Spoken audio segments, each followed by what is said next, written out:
Hi, so this week we've been going over a series called The Middle. Is this where you want to be? And this is the second video of a 5-part series. So today we're getting into some benchmarking data, standards, and the psychology of decision making. So let's get to it. Okay, so the middle, is this where you want to be? And we went over some of the psychology behind the choices that we make in heuristics. And we just want to be aware of this as decision makers. So there's a term called the paradox of choice in psychology.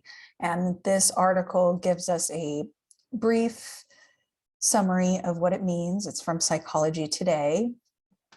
At this decision making All this decision making makes us unhappy, argues Swarthmore College psychologist Barry Schwartz in his book, The Paradox of Choice. Options overload applies to everything from picking up extracurricular activities for our toddlers to buying jeans. The result, a society of stressed out, dissatisfied customers. Obviously, having no choice at all can make life unfulfilling, but Schwartz argues that in the United States, consumer options have proliferated far beyond the happiness threshold. People faced with too many alternatives waste time pondering insignificant purchases and then are apt to second guess their decisions. More data doesn't help either. The more information people were given about different brands of beer or cereal, the worse they did in terms of choosing well, says Jacoby, a marketing professor at New York University Stern School of Business, who was one of the first to demonstrate that too much choice is a bad thing. So, as an overview, when we're given 3 choices, people tend to choose the middle. So you're giving a expensive option and an inexpensive option. The person usually chooses the middle. In regards to cost, if they're given 3 pictures of cars, they usually choose the picture in the middle. I'm not really sure why this is, might just be where the eye is automatically drawn to the middle. Knowing this, how can we choose the best option for our employees and how many options we should give our employees? I'm not saying we should only give 3 options every single time, but it certainly is something that we should consider. 1, 2, 3, many. Having more than 3 options is more than likely to produce more overwhelm, confusion, and lack of understanding. This is because our brain sees 3, and then if it's more than 3, we interpret that as many. There's a lot of options. Simplifying the process and options leads to happy employees and administrators, such as HR professionals. You want to keep your HR gals happy. And guys, girls and guys. HR teams will hesitate to make major changes to their benefits this year. So this is from PlanSource. It's a HR platform. Of the HR professionals surveyed in small groups of under 750.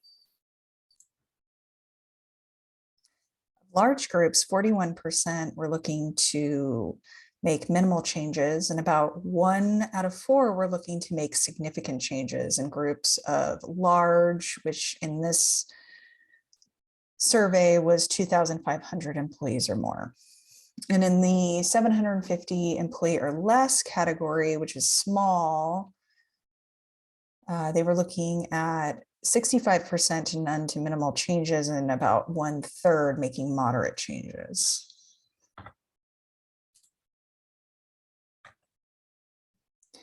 And this is just reviewing deductibles. This is from a Kaiser survey. We see $2,400 deductible for smaller firms on average and about a $1,400 deductible for larger firms in 2021. Okay, back to PlanSource. We've got 15 is the average number of benefits offered to each employee. Now, this is not looking at the number of medical plans and dental plans and vision plans. This is just the number of insurance categories offered. So a lot of times when employees are offered a lot of insurance types by their employer, and when those insurances are paid for by the employer, employees often feel taken care of. Now, in regards to choice, if under the medical option, they're given 15 different medical plans to choose from, and then under the dental, they're given 10 different plans, and then the vision, they're given 5, and basic life, there's all these buy-up options, and it can get, that's when the overwhelm starts getting set in. Now, if you have 3 medical options, 2 dental, 1 vision, 1 life, 1 buy-up option, a long-term disability plan paid for, a benefits option, a benefits accounts option like a FSA, disability paid for, AD&D paid for, work-related accident as a buy-up option. It's a different experience in that scenario. Okay, so of employers with 200 employees or less, they offer about 12 different benefits. Of employers of 201 to about 1,000, it's 18 different types of insurance, and 1,000 plus is 23 different lines of insurance to the employees. Many employers choose not to rock the boat when choosing benefits for their employees in this last year. Cost savings measures also likely took place amidst the pandemic, as overall percentages of benefit offerings uniformly dropped by a few points across the board. So these are the top benefit offerings: medical, dental, vision, basic life, voluntary or buy-up life, basic LTD, which is long-term disability, benefit accounts like HSAs, HRAs, and FSAs, basic STD, which is short-term disability, basic AD&D, which is accidental death and dismemberment, and work-related accident. Healthcare consumerism, high deductible health plans and HSAs. 51% of companies offered high deductible health plans in some way, which was a 4% increase year over year and a 7% increase over a 5-year period. Employers' percentage contributing is 47%, which is a decrease of about 4% year over year and about a 20% increase over a 5-year period. Employees contributing 74%, which is a negative 1% year over year change, and a negative 10%, so a 10% decrease over a 5-year period. Employee only, employee only, EE just stands for employee only, equals 28%, and ER equals 72%. Family, EE equals 29%, and employer equals 71%. Monthly contributions to medical in 2020 was about $800, and the employee was looking at about $300.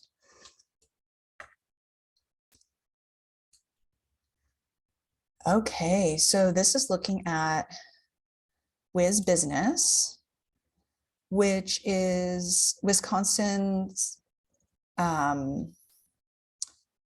business community. So it was a very interesting report. I know that it's a bit anecdotal because it's a state that obviously not everybody lives in. It's a smaller state. However, there's some really good information in here that I wanted to share with you. Wisconsin's business community is cautiously optimistic about the economy moving forward.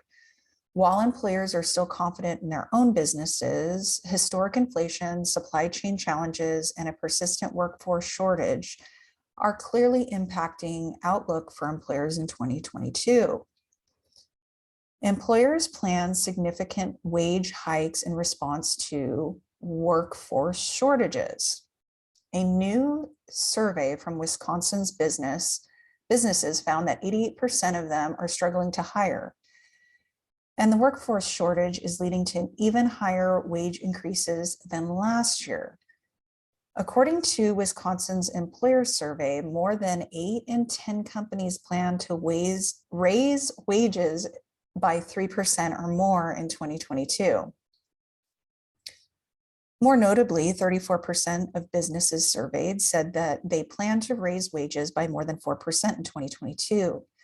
That is a jump from roughly 1/4 of businesses who said they would raise wages by more than 4% in the summer of 2021 edition of this survey. and far greater than 9% who responded the same 1 year ago. Wages are rising much faster than they have in recent memory, says WMC President and CEO Kirk Bauer.